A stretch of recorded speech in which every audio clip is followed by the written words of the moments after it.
谢谢，你的传人一定会帮你完成心愿的。 Nah guys, di video kali ini kita bakalan ngelanjutin lagi pembahasan rekap Donghua Transformasi Bintang alias Stellar Transformation part 13 ya guys ya. Dan di part kali ini kita udah masuk ke ending season 4. Jadi di part selanjutnya kita udah masuk ke season 5 ya guys ya. Jadi buat teman-teman yang baru gabung, Abang Frank saranin nonton dulu pembahasan alur cerita bagian-bagian sebelumnya supaya teman-teman gak gagal paham. Linknya udah ada di kolom deskripsi. Oke lah guys, nggak usah kebanyakan drama lagi di awal video. Langsung aja simetriskan posisi reban kalian. Inilah waktunya kita baku hantam.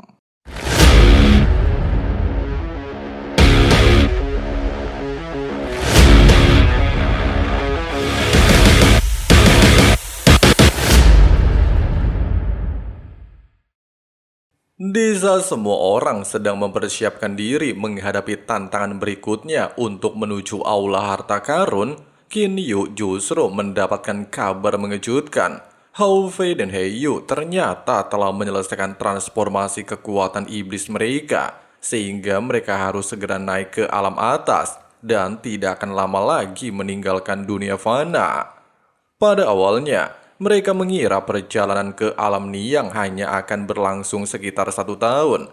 Mereka bahkan berpikir masih memiliki banyak waktu untuk bersama sebagai saudara. Namun kenyataannya, perjalanan panjang di wilayah Kutub Utara telah menghabiskan lebih dari 3 tahun tanpa mereka sadari. Ketika Qin Yu bertanya berapa lama waktu yang tersisa, jawaban Hao Fei membuat suasana semakin berat. Waktunya sudah tiba saat itu juga. Tidak lama lagi mereka akan terbang menuju alam iblis. Sebelum berpisah, Hao Fei dan He Yu terus mengkhawatirkan keselamatan Qin Yu. Mereka tahu alam ini yang dipenuhi bahaya yang tidak dapat diprediksi. Terlebih lagi masih ada ujian misterius bernama Jalan Awan Biru yang terlihat sangat berbahaya. Keduanya bahkan meminta Qin Yu untuk tidak memaksakan diri jika jalan itu terlalu beresiko. Namun di saat yang sama, mereka juga membuat sebuah janji. Setelah Qin Yu berhasil naik ke alam atas nantinya, dia harus datang ke alam iblis untuk menemui mereka. Hao Fei dengan tegas berkata bahwa dia akan menunggu selama 1000 tahun. Jika Qin Yu tidak datang, dia sendiri yang akan mencarinya ke seluruh alam atas. Bahkan jika perlu, dia akan mencari cara untuk kembali ke dunia fana. Mendengarkan ketulusan kedua saudaranya, Qin Yu berjanji bahwa suatu hari nanti dia pasti akan pergi ke alam iblis dan bertemu kembali dengan mereka.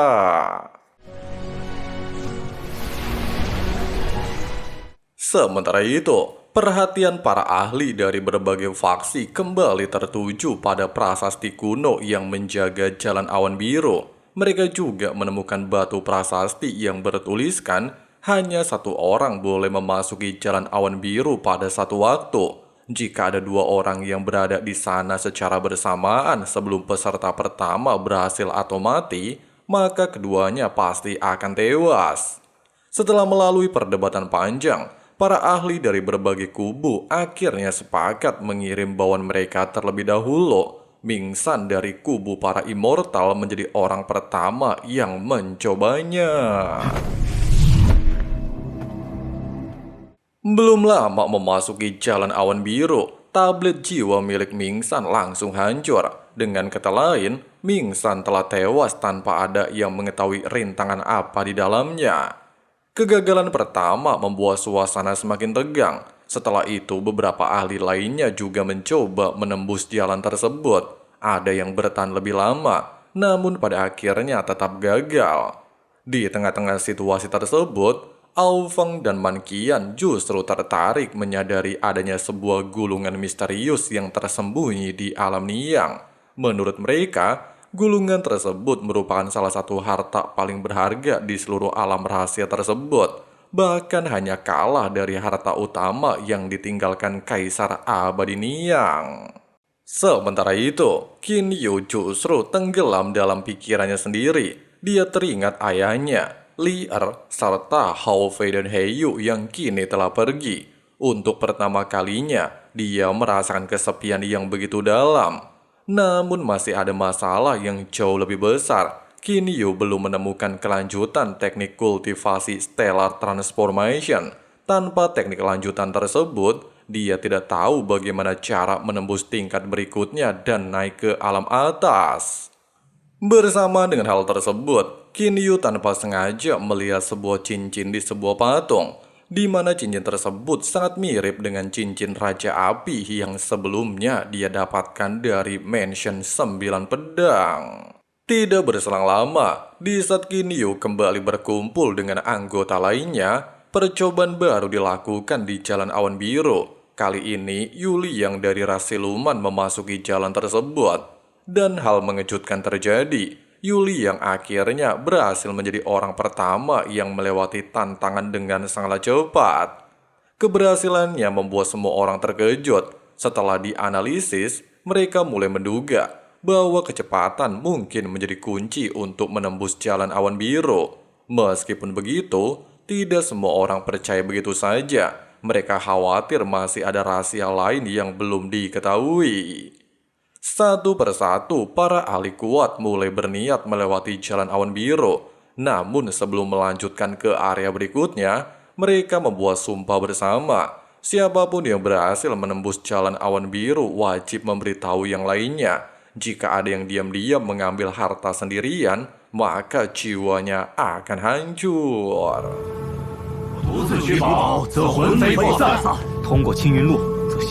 Di tengah situasi tersebut, Qin Yu mulai merasa ragu. Dia menyadari bahwa Jalan Awan Biru pada akhirnya tetap membutuhkan kekuatan yang besar. Jika para ahli puncak saja kesulitan, bagaimana dengan dirinya?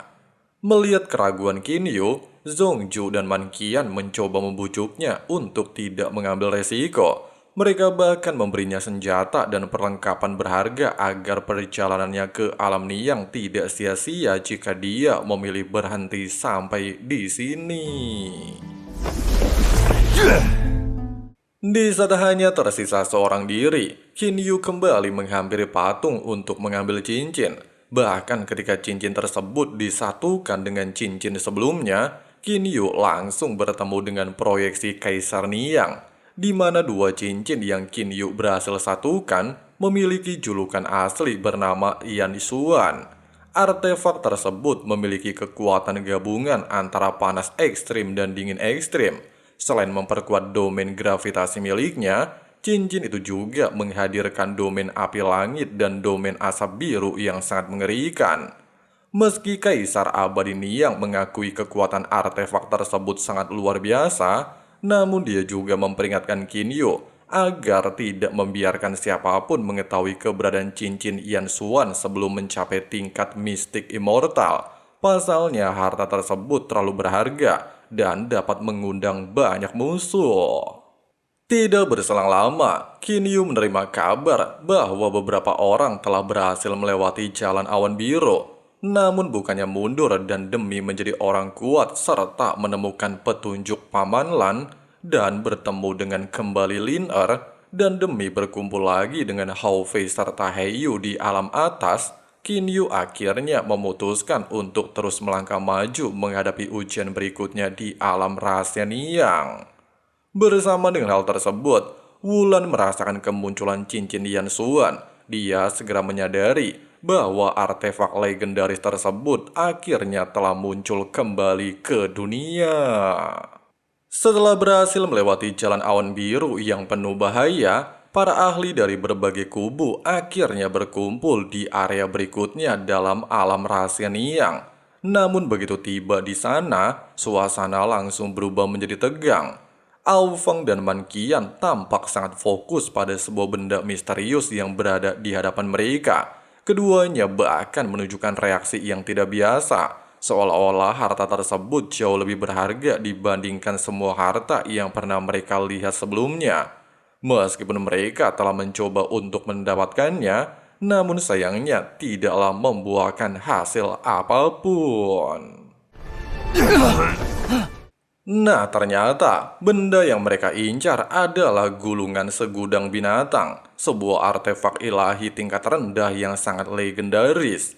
Meski hanya tergolong artefak ilahi tingkat rendah, nilainya bahkan melampaui banyak artefak ilahi tingkat menengah. Di alam abadi, alam iblis, maupun alam siluman, artefak ilahi hampir mustahil diciptakan. Karena itulah, setiap artefak ilahi memiliki nilai yang sangat luar biasa. Namun sebelum siapapun sempat merebutnya, tulisan baru muncul pada prasasti kuno di lokasi tersebut dan menjelaskan, segel menuju tingkat berikutnya yang disebut 9 langit hanya akan terbuka setelah seluruh penyintas yang memasuki alam Niang berhasil berkumpul di tempat tersebut. Di saat menghitung jumlah orang yang hadir, mereka segera menyadari bahwa masih ada satu orang yang belum datang. Orang itu adalah Kinyu. Sementara itu, Kinyu yang masih berada di Jalan Awan Biru justru sedang menghadapi ujian yang jauh lebih berbahaya daripada yang dibayangkan semua orang. Di dalam jalan tersebut, Kinyu dihadang oleh seorang pria misterius bernama Yeku. Tanpa menjelaskan identitasnya panjang lebar, Yeku langsung menyerang Kinyu. Asalkan Kinyu bisa mengalahkannya, maka dia barulah dinyatakan lolos ujian. Dalam pertarungan tersebut, Kinyu berusaha memanfaatkan kecepatannya untuk melarikan diri. Namun Yeku ternyata memiliki kekuatan tempur yang sangat mengerikan. Serangannya tajam, pertahanannya nyaris tanpa celah, dan pengalaman bertarungnya jauh melampaui kultivator biasa. Bahkan ketika Kinyu menggunakan domain gravitasi dari cincin Yan Xuan, Yeku langsung mengenali artefak tersebut. Tidak sampai di sini, ketika Kinyu masih sibuk baku hantam, dia justru menerima pesan untuk segera melewati Jalan Awan Biru. Sementara itu, para ahli yang menunggu semakin tidak sabar. Sebagian dari mereka bahkan berharap Kinyu mati di Jalan Awan Biru agar tidak perlu menunggunya lebih lama. Tapi untungnya, Man Qian dan Zhongju terus membela Kinyu. Mereka menegaskan bahwa tidak seorang pun berhak memaksa Kinyu mempertaruhkan nyawa demi kepentingan orang lain. Bersama dengan hal tersebut, Kinyu akhirnya menghubungi mereka secara diam-diam dan menjelaskan dia sebenarnya sudah memasuki Jalan Awan Biru, bahkan meminta Man Qian dan Zhongju untuk merahasiakannya. Pasalnya Kinyu menyadari satu hal, begitu dia tiba, segel harta karun pastilah akan terbuka, sehingga dia ingin membuat para anggota lain lengah terlebih dahulu. Bersama dengan hal tersebut, Kinyu pada akhirnya mampu melewati gempuran Yeku di Jalan Awan Biru.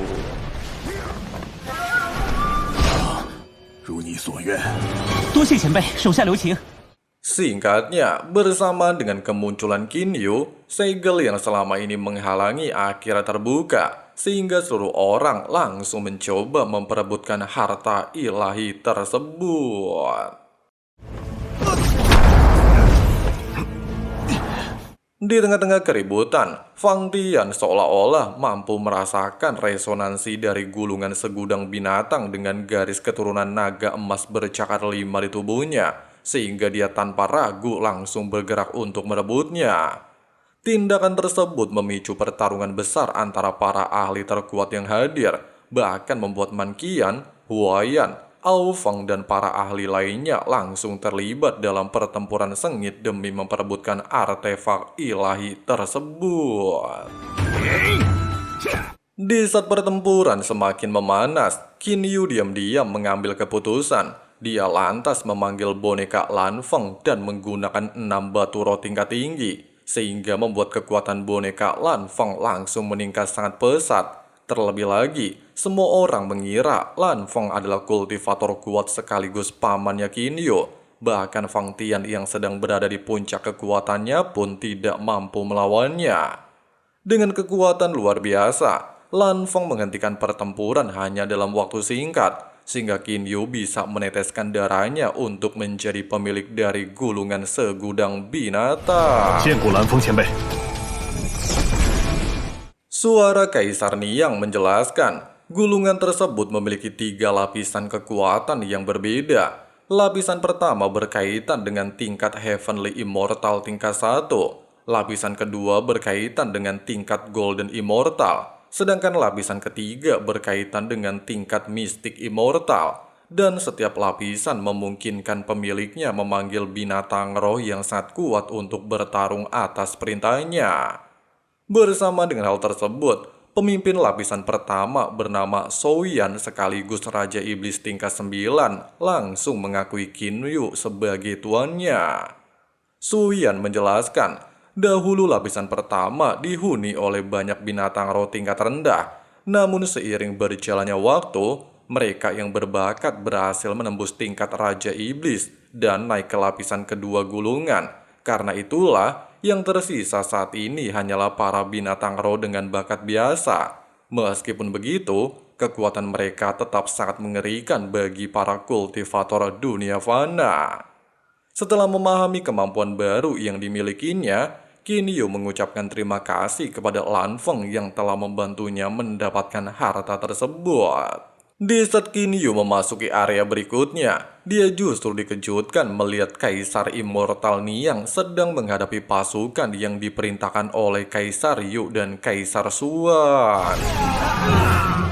Tepat ketika Kaisar Niang melepaskan energi pedang untuk mengusir energi Kaisar Yu dan Kaisar Xuan, energi pedang tersebut justru tanpa terduga juga menargetkan Qin Yu, sehingga dia harus mengerahkan segala teknik andalannya untuk memblokirnya.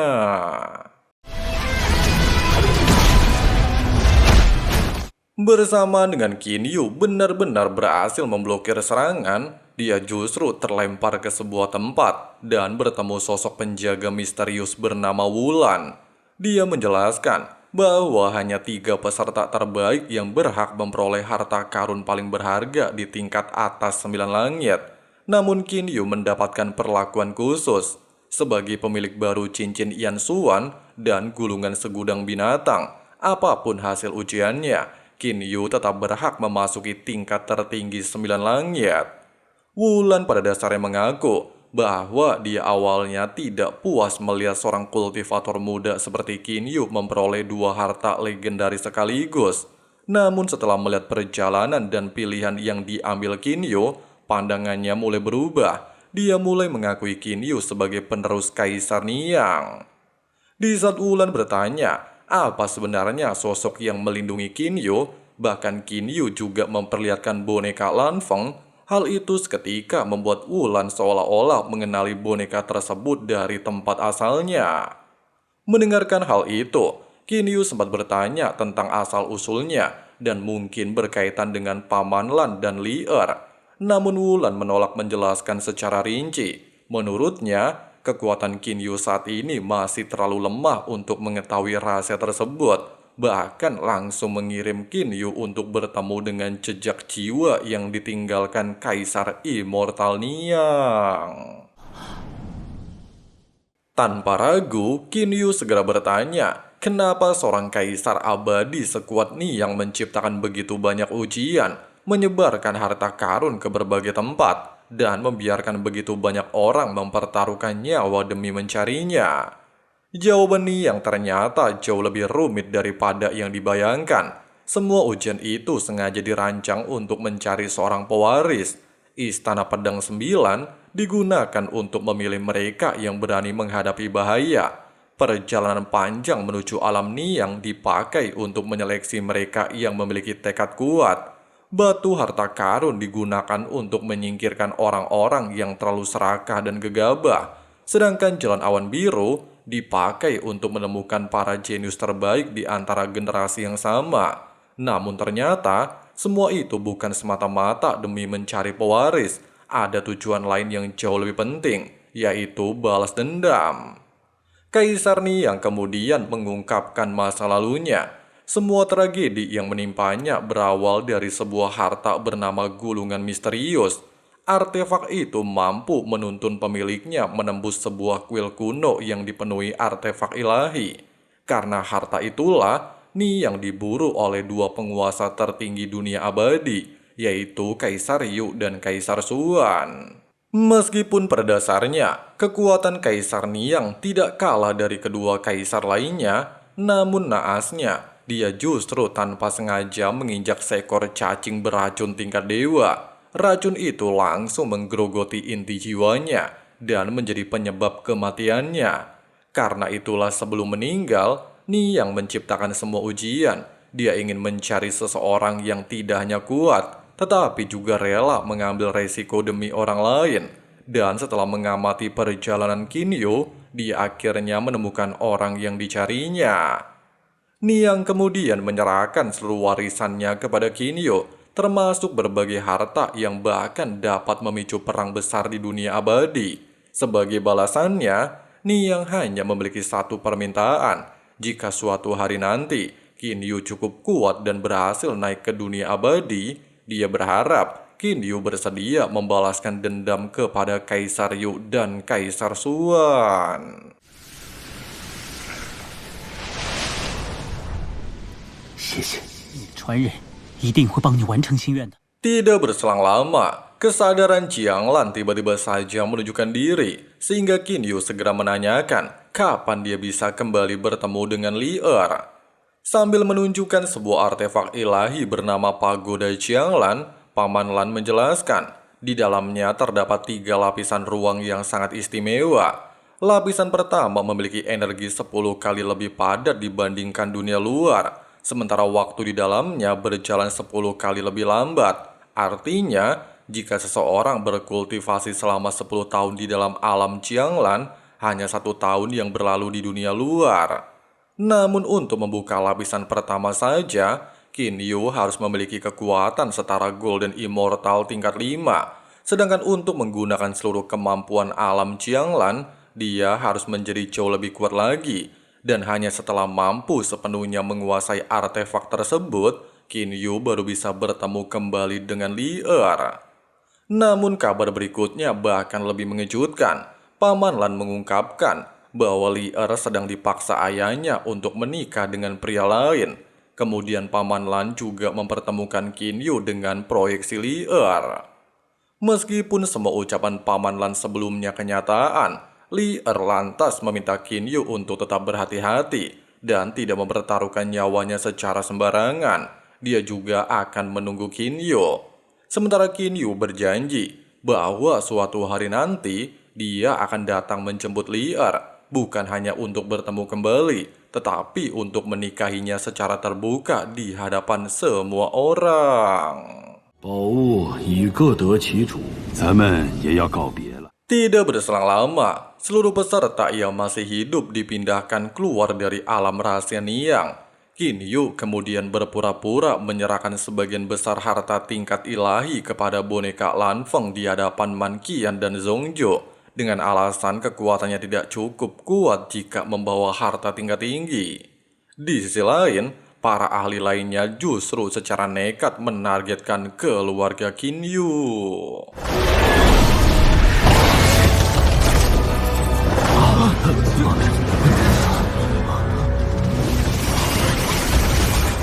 Beberapa utusan dari alam abadi, alam iblis, dan alam siluman ternyata masih belum menyerah mengejar harta yang diperoleh Kinyo. Karena tidak berani berhadapan langsung dengan Lan Feng, mereka memilih cara yang lebih licik. Mereka menculik ayah Kinyo serta anggota keluarga yang lain. Dengan keluarga Kinyo sebagai sandera, mereka berharap dapat memaksa Kinyo menyerahkan seluruh harta yang diperoleh dari alam Niang. Namun mereka salah memilih sasaran. Keluarga Qin tidak mudah diintimidasi. Bahkan saat disiksa dan diancam, Qinde tetap menolak tunduk. Dia percaya bahwa Kinyo tidak mungkin merampas milik orang lain tanpa alasan. Dan tiba-tiba... 你等到底要怎样？ Para penculik langsung mengutarakan tujuan mereka. Mereka ingin mengetahui berapa banyak artefak ilahi yang diperoleh Kinyo di tingkat tertinggi 9 langit.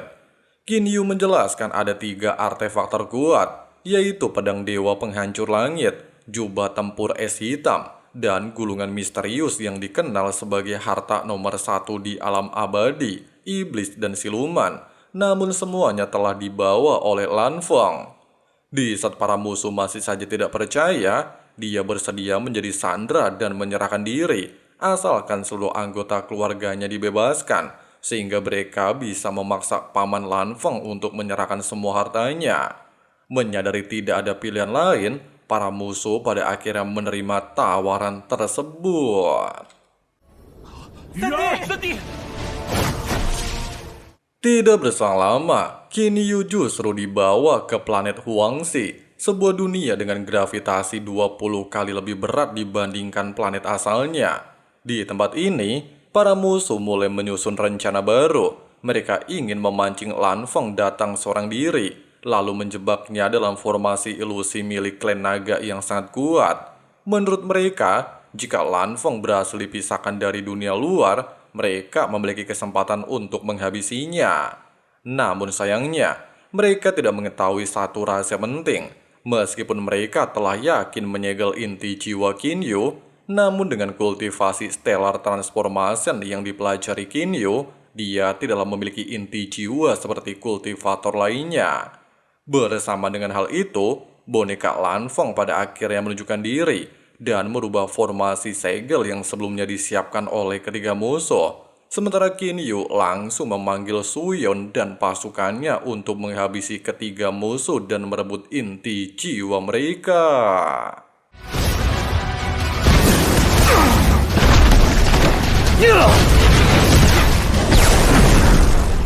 Dalam waktu singkat, keadaan berbalik sepenuhnya. Para penculik yang tadinya percaya diri mulai terdesak dari segala arah, bahkan membuat para utusan yang datang dari alam atas tewas karena keserakan mereka sendiri.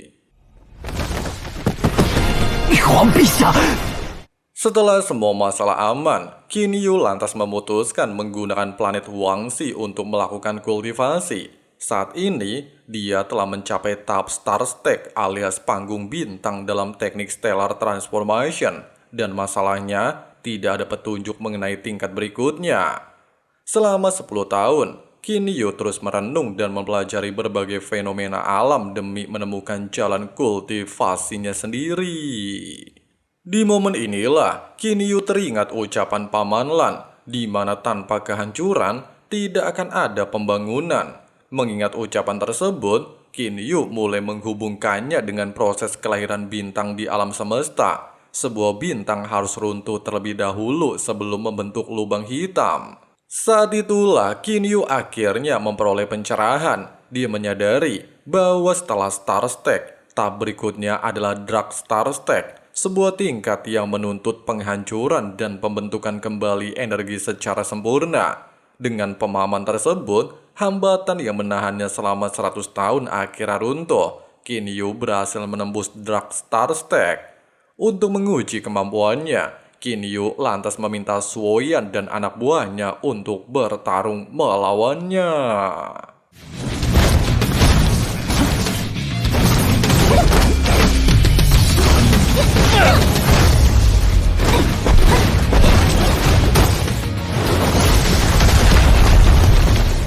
Singkatnya, setelah memastikan dirinya telah berkembang pesat, Qin Yu memutuskan kembali ke rumah. Dalam perjalanan pulang, dia bahkan mampu menggunakan teleportasi agung, kemampuan yang biasanya hanya bisa dilakukan oleh Golden Immortal. Setelah kembali bertemu dengan ayah, paman, dan saudara-saudaranya, dalam waktu ini juga, Qin De dan Paman Feng sudah mencapai tahap Dongso. Qin Feng menjadi ahli tingkat Yuan Ying, sementara Qin Zheng juga telah menempuh jalur kultivasi dan mencapai tahap Jindan. Qin Yu sempat bertanya, kenapa mereka tidak menggunakan kekuatan untuk mempertahankan dinasti Zulong yang mulai melemah. Qin De kemudian menjelaskan bahwa setelah peristiwa penculikan di masa lalu, mereka menyadari satu hal, kekuasaan duniawi pada akhirnya hanyalah debu bagi para kultivator sejati. Karena itulah, keluarga Qin perlahan meninggalkan ambisi politik dan lebih fokus mengembangkan kekuatan kultivasi. Mendengarkan penjelasan tersebut, Qin Yu akhirnya merasa tenang. Keluarganya telah menemukan jalan hidup mereka sendiri. Bersama dengan hal tersebut, Qin Yu akhirnya merasakan panggilan dari alam atas. Setelah 100 tahun berkultivasi dan berhasil menembus Dark Star Stake, waktunya di dunia fana akhirnya berakhir. Sebelum pergi, Qin Yu berpamitan kepada ayah, paman, dan kedua saudaranya. Dia percaya bahwa suatu hari nanti mereka semua akan bertemu kembali di alam atas.